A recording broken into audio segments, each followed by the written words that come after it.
మేడారం మహాజాతర ప్రాంగణం సరికొత్త రూపు సంతరించుకుంటోంది. తెలంగాణ కుంభమేళాగా పిలువబడే ఈ వనదేవతల జాతర కోసం రాష్ట్ర ప్రభుత్వం ప్రతిష్టాత్మకంగా చేపట్టిన అభివృద్ధి పనులు ప్రస్తుతం తుది దశకు చేరుకున్నాయి. సుమారు 25.5 కోట్ల రూపాయల భారీ నిధులతో రూపొందించిన మాస్టర్ ప్లాన్ పనుల్ని అధికారులు అత్యంత వేగంగా పూర్తి చేస్తున్నారు. 2026లో జరగబోయే మహాజాతర నాటికి భక్తులకు సరికొత్త అనుభూతిని అందించేలా ఆలయ ప్రాంగణాన్ని తీర్చిదిద్దుతున్నారు. ఆదివాసీ గిరిజన సంప్రదాయాలకు ఆచారాలకు ఎటువంటి భంగం కలగకుండా వనదేవతల పూజారుల సూచనల మేరకే పునర్నిర్మాణ పనులు జరుగుతున్నాయి. ఇందులో భాగంగా ప్రధాన గద్దెల ప్రాంగణాన్ని భారీగా విస్తరించడమే కాకుండా పూర్తిగా కృష్ణశిల రాళ్లతో అద్భుతమైన ప్రాకారాన్ని నిర్మించారు. ఈ నిర్మాణాల కోసం సుమారు 4000 టన్నుల గ్రానైట్ రాయిని ఉపయోగిస్తున్నారు.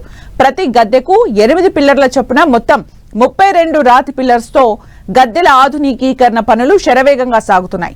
ముఖ్యంగా పగిడిద్దరాజు, గోవిందరాజుల గద్దెలను కూడా ప్రభుత్వం ఆధునీకరించి కొత్త రూపునిస్తోంది. ఈ నిర్మాణంలో మరో ప్రత్యేకత ఏంటంటే ఆలయం చుట్టూ నిర్మించిన రాతి గోడలపై ఆదివాసుల సంస్కృతి సాంప్రదాయాలను ప్రతిబింబించేలా అద్భుతమైన శిల్పాలను చెక్కుతున్నారు.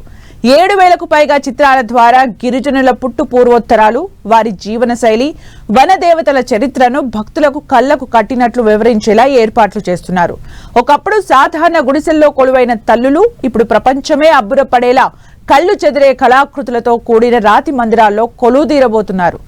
మంత్రులు సీతక్క, కొండా సురేఖల ప్రత్యేక చొరవతో ప్రభుత్వం మేడారంను ఆధ్యాత్మికంగా, పర్యాటక పరంగా అంతర్జాతీయ స్థాయికి తీసుకెళ్లే ప్రయత్నం చేస్తోంది. ఈ నూతన హంగులతో 2026 మహాజాతరకు వచ్చే భక్తులకు మెరుగైన సౌకర్యాలు అందనున్నాయి.